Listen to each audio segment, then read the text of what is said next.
అందరికి నమస్తే. ఈరోజు ఏ వారం? శనివారం. శనివారం వచ్చిందంటే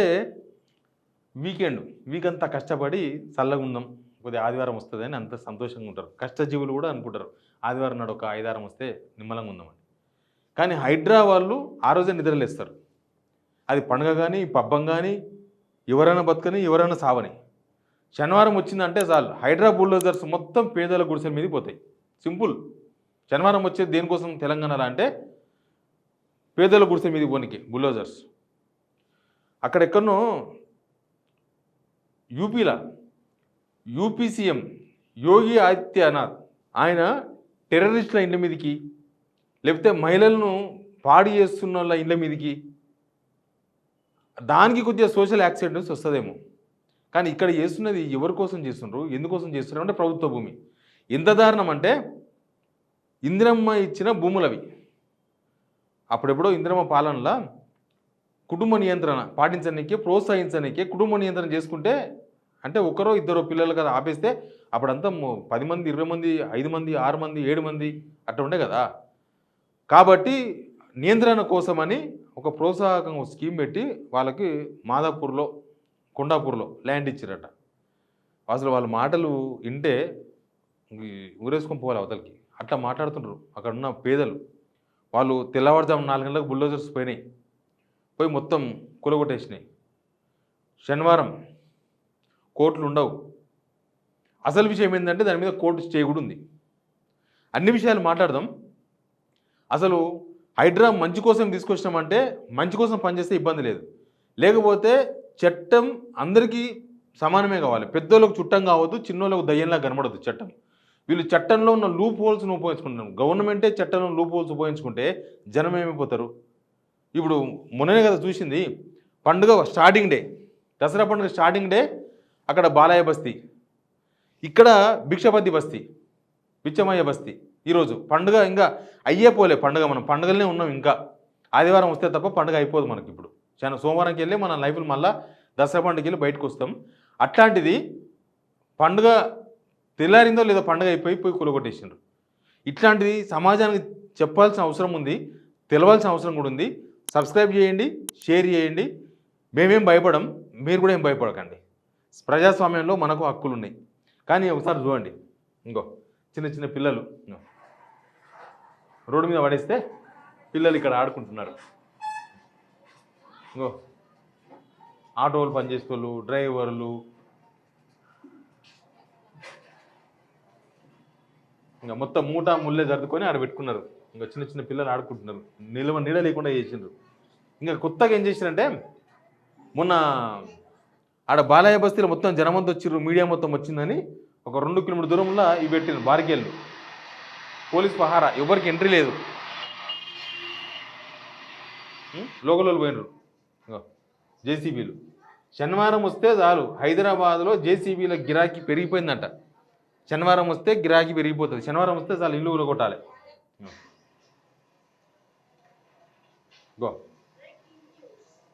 హైడ్రా, ఇదే హైడ్రా. నాకు ఒక అనుమానం వచ్చింది. ఇదే హైడ్రా ఇందుగానం జేసీబీ అంటున్నారు. రంగనాథ్ గారు చాలా దృఢంగా కనిపిస్తున్నారు. ఆయనకు ఎస్ఐలు, సిఐలు, కానిస్టేబుల్స్ స్పెషల్గా అమౌంట్, జిహెచ్ఎంసీకి లేని పవర్లు, హెచ్ఎండిఏకి లేని పవర్లు, పోలీసు వాళ్ళకు లేని పవర్లు మొత్తం ఇచ్చారు కదా. వీళ్ళు ఈ వాన వచ్చినప్పుడు జనాలను కాపాడడానికి ఎందుకు రారు?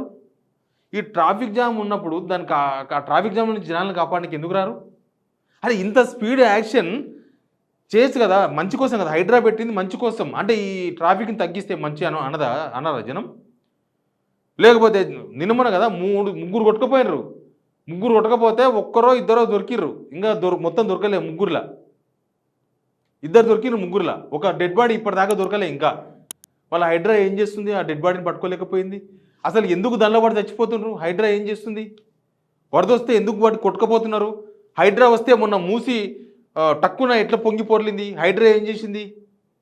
పోనీ హైడ్రా ఏమైనా రక్షించిందా? వాళ్ళకి అన్నం పెట్టిందా? వాళ్ళ హైడ్రా మంచి కోసం వచ్చిందని ఏ కోశాన చెప్పాలి జనాలకు?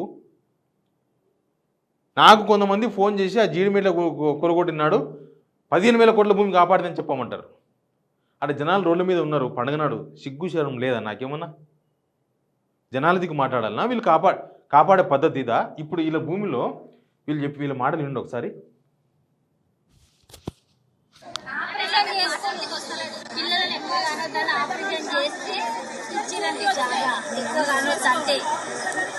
నీళ్ళు కూడా పోయిందమ్మా. అప్పట్లో ఆపరేషన్ చేసుకుంటే భూమి ఇచ్చిర్రు పిల్లలు ఎక్కువ కానొద్దంటే. ఇందిరమ్మ ఆమెకు మాట సరిగ్గా రాక చేసుకొని బతుకుతాం. ఇప్పుడు ఎట్లా మరి మీ ఇల్లు పోయింది, మీరు ఎక్కడ బతకాలి? మీరు ఆయన లేవాలి, మీరే లేవాలి.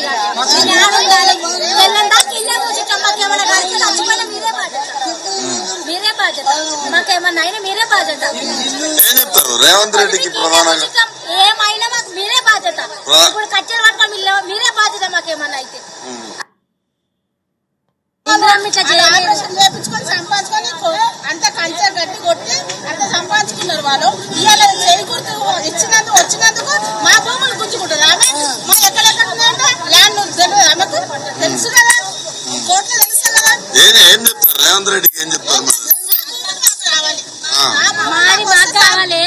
అంటే మీరు కబ్జా అంటే గవర్నమెంట్ భూమిని కబ్జా చేశారని వాళ్ళు అంటున్నారు.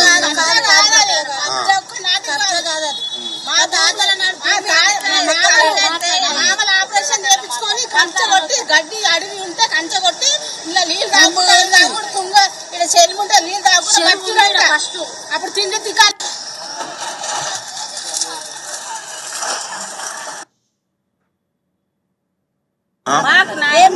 అంటే తెలవాలి మా ప్రభుత్వానికి మీకు అన్యాయం.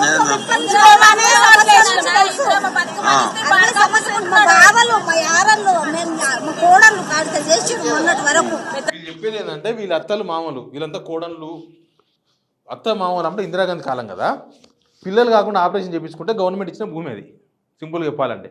వీళ్ళు చెప్పేది ఇంకా కొన్ని పేపర్స్ అవి పంపించారు, దానిలో ఎంత లీగాలిటీ ఉంది అనేది దాని అంత స్టడీ చేసేంత టైం దొరకలే. కానీ వాళ్ళు ఏమంటారంటే జిల్లా కోర్టులో ఇవన్నీ అవే పేపర్స్. ఎప్పుడో ఇది 1961, 81 కనిపిస్తుంది. హైదరాబాద్ జిల్లా భూమిలో ప్రవేశించటకు రాతపూర్వకంగా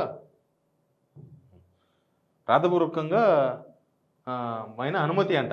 ఎవరిచ్చిర్రు? భూమి స్వాధీనంలోనికి తీసుకుంటకు గాను అనుమతి పత్రము కొండాపూరు ఎర్ర బాలయ్య అనే దానికి ఇచ్చిర్రు. ఇది తర్వాత ఏమైందంటే వాళ్ళు చెప్తున్న అతి తక్కువ సమాచారం, కంప్లీట్ సమాచారం తెలియదు మనకు. రంగారెడ్డి కోర్టు వీళ్ళకి అనుకూలంగా తీర్పిచ్చిందంట. హైదరాబాద్ కోర్టు తీర్పిచ్చిందంట. గవర్నమెంట్ హైకోర్టుకు పోయిందంట. హైకోర్టులో స్టే ఇచ్చారంట ఆ తీర్పు మీద. అంటే కోర్టులో కేసు నడుస్తుంది, కోర్టులో కేసు ఉండగానే హైదరాబాద్ పోయి కూలగొట్టిండ్రు. వీళ్ళకి ఎన్నిసార్లు చెప్పినా మారరు.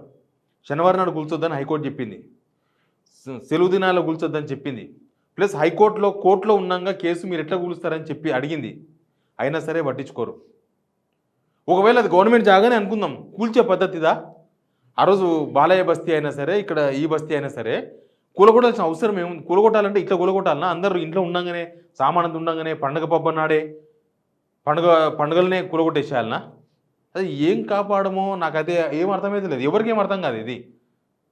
పోనీ వీళ్ళేమన్నా బలమైన వల్ల అక్కడక్కడ ఉంటారు, మొత్తం మార్షల్స్ని పెట్టి, తర్వాత ప్రైవేట్ గార్డ్స్ని పెట్టి, రౌడీలను పెట్టి లోపల మొత్తం కనబడకుండా చేసి లోపలికి కూడా తొంగి చూస్తే కత్తి తీసుకొని పొడుస్తానట్టు చూసుకుంటారు వాళ్ళు. అట్లాంటి బలమైన వాళ్ళ వీళ్ళు ఉన్న పైసలు పెట్టినతోళ్ళ, లేకపోతే రౌడీలను దింపేతోళ్ళ? వీళ్ళని చూసి హైడ్రా భయపడుతుందా? హైడ్రాని చూసి వీళ్ళు భయపడుతుందా?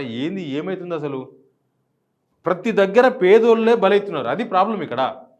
వీళ్ళు ఒక్క నాగార్జున కొట్టిన, అది కూడా నాగార్జునతో కుమ్మక్కై కొట్టిరు. మన రేవంత్ రెడ్డి మాట్లాడింది కదా, ఆయనను ఎన్నికల కమిషన్ కొలుగొట్టినాక 2 ఎకరాలు కూడా ఇచ్చేసిందని. వాళ్ళు కుమ్మక్కై కొట్టుకున్నారు. ఆ తర్వాత పెద్ద పెద్దోళ్ళని ఏమో చేసుకున్నారో ఏమో అయ్యింది. కానీ ఈ చిన్న వాళ్ళని ఎందుకు టార్గెట్ చేస్తున్నారు గవర్నమెంట్? ఎందుకు వీళ్ళందరినీ నిరాశనం చేస్తుంది? వీళ్ళు ఇందిరమ్మ ఇల్లు ఇచ్చడం కానీ ఇందిరమ్మ ఇచ్చిన ఇల్లు గుంజుకోవడం ఏందో అర్థం కాలేదు. ఇందిరమ్మ ఇచ్చిన మీ కాంగ్రెసే కదా ఆయన ఇచ్చింది, కాంగ్రెస్ గవర్నమెంట్ ఇచ్చి ఇందిరమ్మ పేరు చెప్పుకొని వచ్చారు మీరు. ఇందిరమ్మ పాలన తీసుకొస్తామని చెప్పి ఇందిరమ్మగా ఇచ్చిన ఇండ్లు, ఇందిరమ్మ కట్టిన ఇండ్లు, ఇందిరమ్మ కాలంలో ఇచ్చిన పట్టాలు అవన్నీ చెల్లవంటాయి. ఇప్పుడు అసలు ఇందిరమ్మ కాంగ్రెస్ అన్న చెల్లుబాటు అవుతుందా, లేకపోతే ఇది వేరే కాంగ్రెసా? అది కూడా క్లారిటీ ఇవ్వండి. ఇది రేవంత్ రెడ్డి కాంగ్రెసా, టీడీపీ కాంగ్రెసా, నారా కాంగ్రెసా, నా కాంగ్రెసా, నీ కాంగ్రెస్ అదని చెప్పండి. ఇందిరా కాంగ్రెసే కాదని చెప్పండి, దరిద్రం పోతుంది. ఏమవుతుందో కానీ గవర్నమెంట్కు వీళ్ళు ఒక్క మంచి పని చేస్తే 10 చెడ్డ పనులు చేస్తున్నారు. ఎప్పుడన్నా వీళ్ళు మంచి పని చేసినప్పుడు అయ్యో ఒక జనాలకు మంచి చేద్దాం, మీ గవర్నమెంట్ చేస్తుందని చెప్పే లోపల ఏదో దరిద్రమైన పని చేస్తారు. ఈరోజు పండుగల నుంచి మనం బయటికి రాకముందే పోయి వాళ్ళ జీవితాలు నాగం చేసింది హైడ్రా. నేను చెప్పినట్టు హైడ్రా పోయి ట్రాఫిక్ని కంట్రోల్ చేయమను.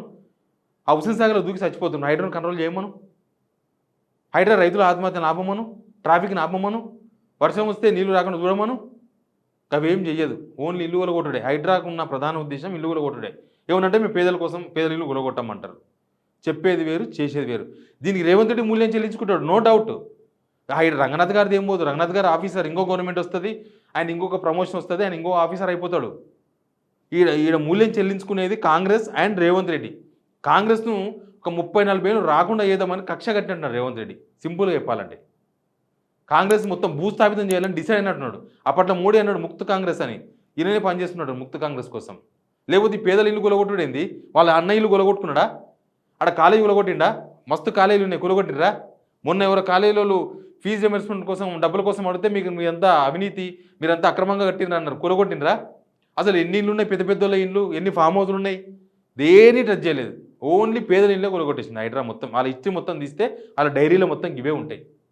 Please subscribe signal TV.